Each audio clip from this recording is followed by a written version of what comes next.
a tour at Wild Animal Park, North San Diego. We're going to see the lions and the tigers and the elephants. Oh, goody. Right. We're going to have fun. What is today's date? Today's June 1st. First day of June. First day of June. 1986. 1986. Uh-huh. Oh, good. We're real excited about it. Okay. Sandy and Julie are with us. Yes. And Matter of fact, there's Jewel now. Hi, guys. I wonder what his name is. Of course, it might be a her. Uh-huh.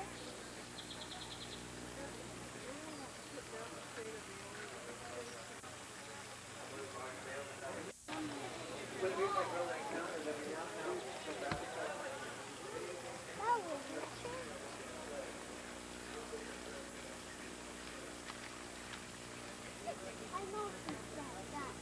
wonder what thoughts are going through his head.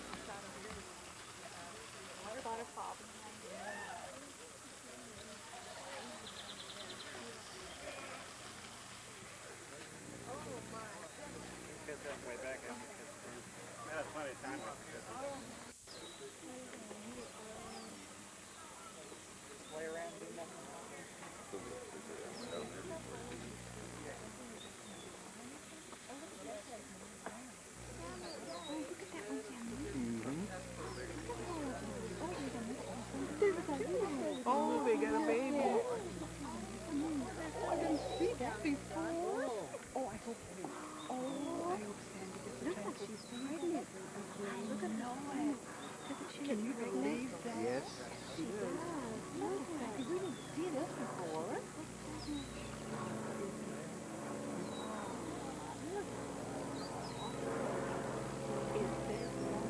It's adorable.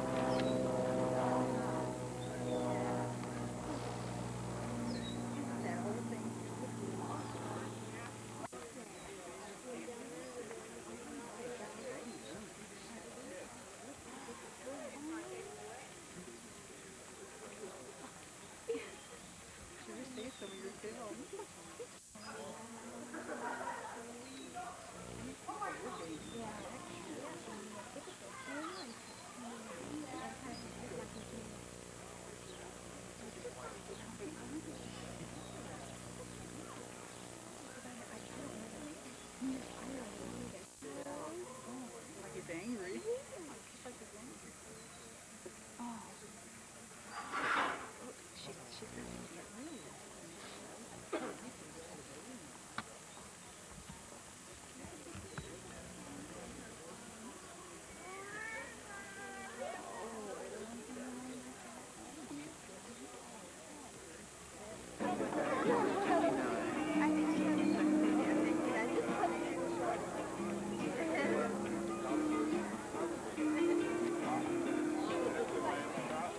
Where are we, Anna?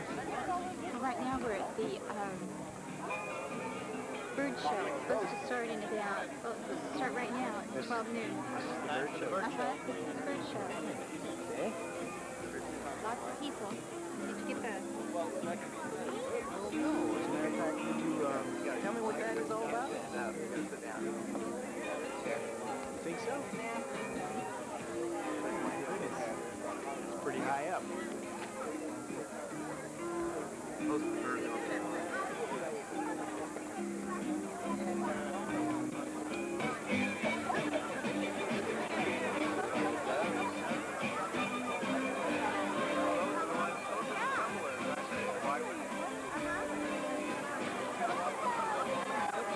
Look at that, will you?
my name's John. I'd like to welcome you to a performance of our bird show right here at the Wild Animal Park. A free-flying bird show put together by Ray Berwick and his very fine associates. And of course, by free-flying, we mean that every bird in the show is free and fully capable of flying away if they wish to do so. They have it in 9 years, and as a matter of fact, June 1st of 1986, we were looking forward to the opening day of the show in July 1st, so 10 years and 1 month from today. Enough of that trivia, though. How about a nice hand for one of our fine trainers right here at the park, Kent Mahaffey. 10 years and 1 month. Well, good afternoon and welcome to today's first performance of our amazing free-flying bird show. Excuse me, what we'd like to try and do at the show today is to try to give you a real good demonstration-year-old African gray parrot, and he's going to start off with a very simple hi. So how about if you say, hi, Bobby? Hi, Bobby. That's probably what I had in mind. Why don't you just say hello? Hello. Very good. He gets a little bit of help from Lolita. She's another fine talking parrot, and she's a waiting long enough partner, so how about if you give her a call? Could you do that just a little more politely? Okay. Very good. If part of these parrots do anything that you feel is worthwhile, don't be afraid to applaud wildly for them. Here comes Sam and Lolita. She's going to greet everyone with a very polite hello. Okay, can you say hello? Hello. Okay. Now that... That's fine. Now that we've gotten that out of the way... No, she's doing it one at a time. She's saying hello to everybody individually in the entire audience. And make your way across the front row. No, wait a second. We don't have time. How about just one big... Okay, one more.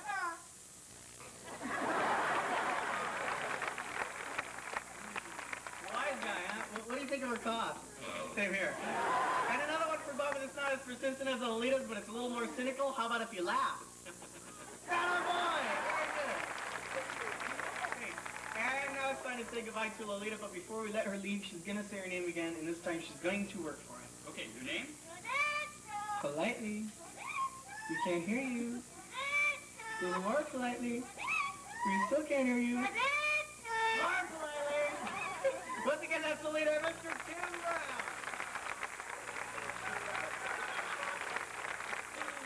Love that music. Alrighty. Now it's time to put this guy to work. He's been doing this show for about almost 11 years now. This part's called Rapid Fire, and it shows you how fast he thinks. So if you're ready to go, buddy, here we go. Cough. Cough. Cough.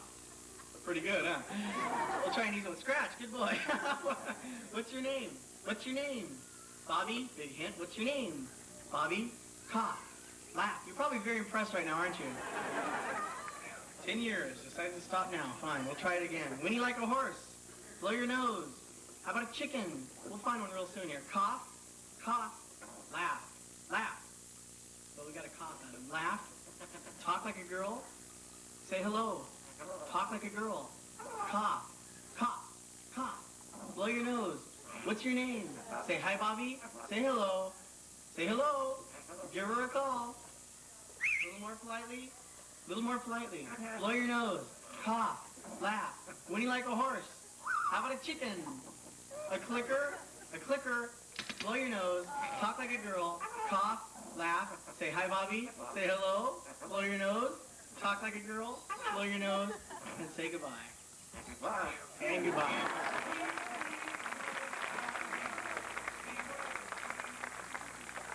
This is Bruce Nadell. He's our own self-propelled parrot that pulls you out on stage. He's a brand new African gray, and we're just getting him used to working with an audience. Ready? Hi, Bruce. Can I ask the questions first? Say hi, Bruce. Hi, Bruce. Say hello. Hello. Good bird. Now, let's get down to the serious business and ask you some real questions. What's your... The dog and a flying saucer. A flying saucer.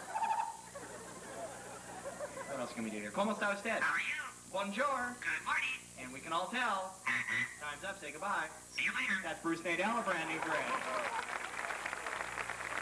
I'll tell you a few facts about the rose-breasted cockatoo. Now, they have the widest distribution out of all the cockatoos found in Australia, and they're sometimes referred to as and gradually move them up to where they are now until they finally have the finished product. These birds are very beautiful in flight, as I said before, and very intelligent. Here we go for the third and final time round through hoop number 1, through hoop number 2, and all the way up to hoop number 3 with the rose-breasted cockatoo, who goes by the name of Rosie. Very good.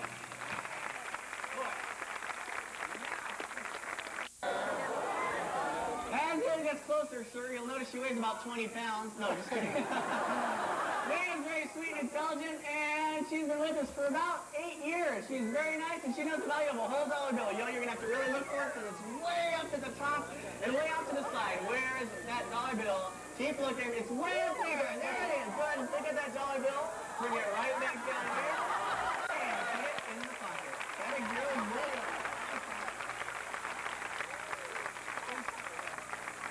Thank you, Molo. And thank you very much. Have a nice day. Now, how about some real money from this section, huh? Oh, you... do you want your dollar back? You don't care? Okay, who wants the dollar back? You volunteer again. What do you want? No, go ahead and stand up. I'll send it back to you. We need your left arm out, though, this time. Okay, and is that your wife that's with you? Okay, this will be a great picture. Go ahead and put your right arm out, too. Both arms straight out. Okay, you ready with the camera? Are you ready? Okay, sir, flap real hard. Come down here and you can have your dollar. I'm just kidding. Just your right arm with your palm flat up. Your other right, sir. There you go. So put it right in the palm of your hand. When she does, just lightly close your fingers over the top. Watch this. They can talk to you. How are you? Good girl. There you go. Take it all the way back into that gentleman and put it in his hand. That a girl. Once again, that's your world's first impromptu. He's almost 30 years old. Hi there, Clarence. How you doing, buddy? Why don't you take that? Why don't you come over here with me? Okay. Sirius vultures can be found nesting in the Himalayan mountains between 4,000 and 12,000 feet, and they're one of the only vultures in the world that actually have those feathers that roll up the backs of their necks, like you can see on Clarence, and that run down their legs. Scientists believe that is a specialized adaptation to help protect the Sirius vulture from the colds at the altitudes where they live. Also, these birds are sometimes referred to as the European black vulture, and they're the largest vulture in the Old World. Now, Old World means the European and Asian areas, and Old World vultures, like Clarence, are quite a bit different from New World vultures, and that's the ones we have here in the Americas, because Old World vultures have stronger beaks and talons that are designed for tearing. Everything you see Clarence do out here is all natural except for one thing, and that's when you point to either one of these stumps, Clarence will just rush right over there and jump up on top. But everything else is natural. The way Clarence can skip when he runs. Oh, you can catch a big bunny rabbit. And Clarence can walk just like Groucho Marx. All natural. Now we're going to show you what a great catch Clarence can be. We're going to go to the other side of the stage. We'll take a little piece of meat. We'll throw it in the air and he'll catch it. Okay? So that's for you for being a big boy. Okay? And you stay right there and don't move a muscle. Good. Stay there. You love this? Best part of the whole show. It shows total training control because the bird waits in the stump. It's great. All right, Clarence, you're waiting on the stump, right?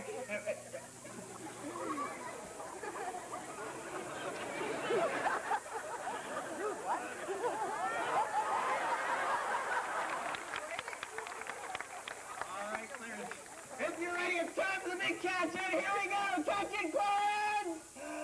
What a catch! First round. Once again, his name is Clarence, and here is a Sirius vulture. Watch the door, buddy. Thanks a lot.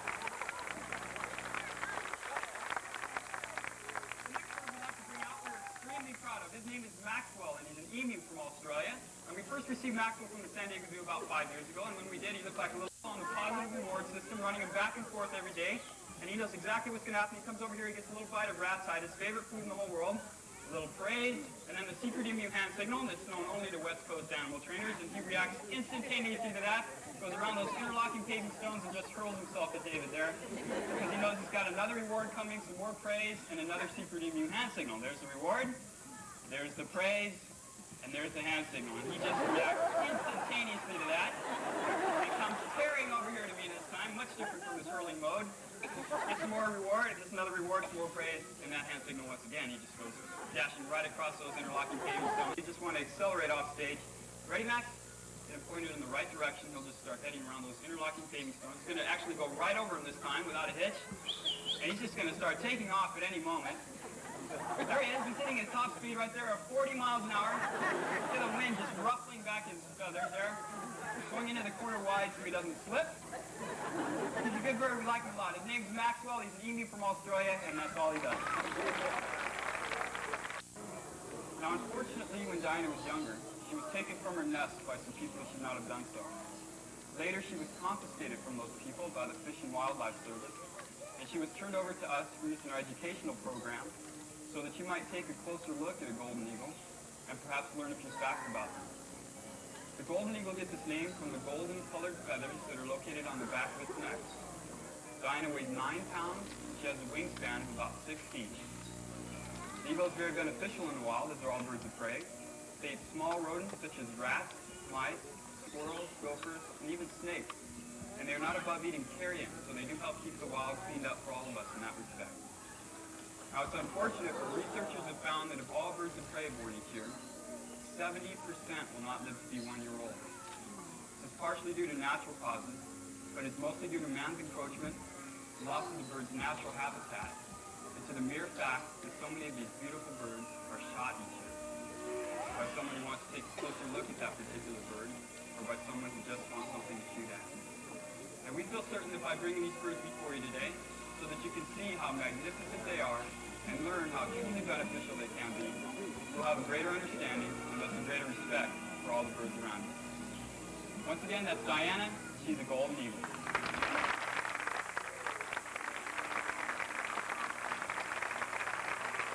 Hawks are found in Texas, Arizona, New Mexico, and they're just being reintroduced to the lower Colorado River Basin in California at a rate of about 25 a year. So that's Diana! There's a door. And there's Anna. She reaches speeds of about 60 to 80 miles an hour in this dive. Now watch for the door. And it's a perfect catch. How about a nice hand today for Tim Brown, Dave Bender, and Pitt Manhattan. Well, on behalf of all of us, we'd like to thank you very much for being our guest at our bird show. We've enjoyed having you. We certainly hope you enjoyed the rest of the day, right? No, male Asian elephant would do this a little bit different because males have the larger, more distinct tusk, where the females have very small tusk underneath their trunk, not developed at all. However, the females He's having a problem over there. Males use them like a forklift, placing that log between the trunk and tusk, and do it with very good accuracy. As you can see, females have no problem using just the end of their trunk. And that's a good job, Nita, for your logs into that box. Actually, we have one last item to accomplish before we actually move on home. And have some fun with some games. Nita's having some funny games right now. Actually, we have a very large 900-pound. Actually, get her to the other side. And then we'll have her push it with either the upper portion of the trunk or kick it with their foot. A mahout in India will actually acquire their weapons at a very early age. The elephant is approximately 2 to 2.5 friendship. Almost like a best friend situation to us or an American. The people have referred to it as. On down on top, what we demonstrate here is that tremendous build of trust and respect that the elephants and the trainers command throughout their lifetime. And mahouts as well.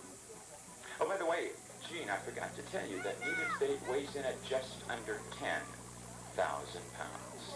10,000 pounds, Gene. 11,000 pounds instead of their saying. But now, this is a demonstration of trust and respect, and look at the sustained ovation you are receiving right now from this fine audience of watching you do this. But you know, we all want to have some fun right now, walking over and meet the elephants and feed them one by one. So we are asking you to have the... Easier said than done, right?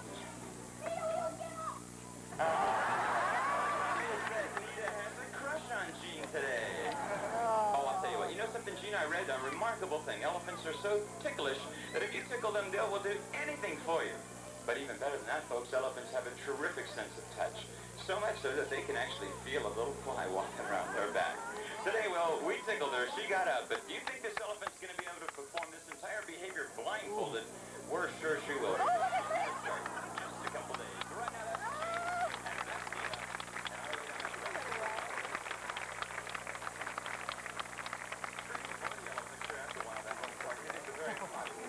it's not just to work them in the shows, but training aids in the development of their physical and mental conditioning. So look at here, we've got our own animal show. Tiger. I think I want to ride one. The leopard. Look at the leopard spot. And a rhino. Is that a good show? Rhino. Yeah. Did you have a good time? Okay. Where are we going to go next? We're going on the tram. Okay. We're going on a train ride. Anna said she wants to feed the elephants. She does? Yeah. You want to feed the elephant? Oh, we'll have to get some peanuts first. He's over here. There he is. There's so many people down there now. Are you having fun, Jerry? Oh, sure. I always have. Remember to try to find the elephant out there that is carrying a cat. The girl said that Nita should be And Okay. find as many of the differences between African and Asians Look as at you the can. beautiful jacarandas. Let's say bear in mind here. See these jacarandas While you're over there in the elephant area today, please watch out for all of your small we have children. one in our front The yard. bottom rail is high enough for them to duck underneath. We'd like them not to, for their safety. The small children, keep your eye on your parents. Make sure Look they're at the watching elephants lining up over Only there. feed the pellets we provided you today to feed to the elephants and restrict the use of the pellets to just the elephant area. No other of an animal. Enough of that. Find out the differences between African and Asians and the African elephant out there in our Asian yard. Before something else.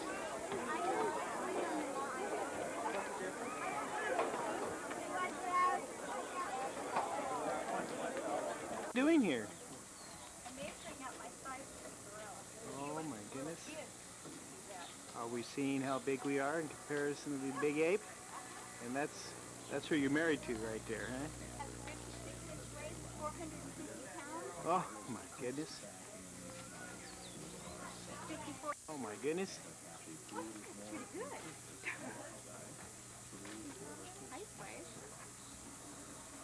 You're just a little bit taller, but I think he's got you beat on the weight. I could take him on? It'd be 2 hits. He'd hit you and you'd hit the deck. Right. Big boy. Hey! That's what I call relaxed. Are you sure that isn't Wang over there?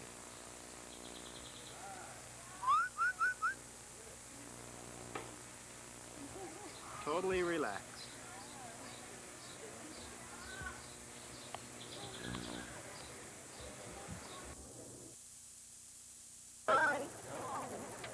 Are you having fun yet? ABC, News at 11, share and watch. Who's this lady? Hello. Hi, Chair. Take a monorail. All aboard? Day. They also can drink anywhere between 25 and 40 gallons of water. You notice on your right-hand side, our keepers do spend a great deal of time with our elephants. That's because elephants are thought to have the intelligence of about a 3-year-old human being. They get into just about as much trouble, too, so the keepers need to keep them busy. You can see the elephants again by seeing the show, or by taking this trail. You see the invite, you'll see a fence line, and there's Sumatran tigers. Better look quickly, because they're going to be going in very shortly. Sumatran tigers up with the animals of East Africa, but this is a separate enclosure in the home of our Grevi zebra. You can see them up top. Now, as I pull forward, the zebras are going to disappear, but you can see them back over your left shoulder as they round the corner. Large and Mickey Mouse-like ears. Back to your right-hand side, we're about to cross over a barrier. Mark side of the riverbed, you're going to see some dark brown animals. They have a white patch on their rear end. A couple of them walking up the hill, too. Those are Altai-Wapiti or Wapiti. Now, the majority of the animals that are laying down in that sandy area, kind of a brownish-orange, there's one real close to just outside car number 1 at this feeder. These are Batasinga or Indian swamp deer. The word Batasinga refers to the antlers. Good look at the male in velvet right now. Those antlers are growing, and when they're finished growing, they can have as many as 12 to 15 points. Batasinga. Let's start coming up the grassy slope now. Both outside car number 1 and car number 2, you're going to see some brown animals with white spots now from the train. A little bit lighter, kind of an orangish brown with white spots. She's staring up at the train. That's a Tonkin Shika. Shika in Japanese means deer. This is her summer coat. If you were to come here in the winter, she'll look completely different. Kind of a muddy brown, no spots. Now, the only animals I haven't covered yet, little tan animals just outside car number 1 and outside car number 2. Tan tops, white bellies, cute little black tails. These are Persian goiter gazelles. There are adults and babies. Lots of babies outside car number 2. Take a look where that lighter green grass is. Just as you come from the wall, you'll see a couple of the babies there. Just look for the sand clumps with the ears. Now, when these rhinos are born, they average in weight between about 90 and 110 pounds. Jamia, though, was an exception. That little porker topped the scales at about 130 pounds. And Gurkha's our other baby. I keep calling him a baby, but he's going to be a year old at the end of this month on the 24th. Gurkha, he's a little male. Take a look for reaching the lungs. When you come from an area near Siberia, you need all the time you can get. Russian Saiga. Just ahead of us, inside the cylinders, more of our goats. But the large brown animals that you see, these are nilgai, like the blue ones we saw earlier. These are the females. Females are a brown in color. Males tend to be that steel gray or blue. Nilgai, and their name translated once again is blue bull antelope. If you can, take a look at their tall tree with a basket about 2/3 the way up. That's a giraffe feeder tree. Black stripes down their sides. Now the ones walking away with no white rear ends, those are Thompson's or Tommy's gazelles. The ones that are tree with a white rear end. Those are Roosevelt's gazelle. Notice the size difference. They look exactly like, but the Roosevelt's are about twice the size and they have a white rear end. Let's follow us for a while, so we're going to get a better view of the other residents. You take a look just ahead of us. There's this big, huge shade structure, just about chain link level. You're going to see lots of babies. You have to kind of look for their ears to wiggle. Those are Himalayan tar, baby, and Siberian ibex.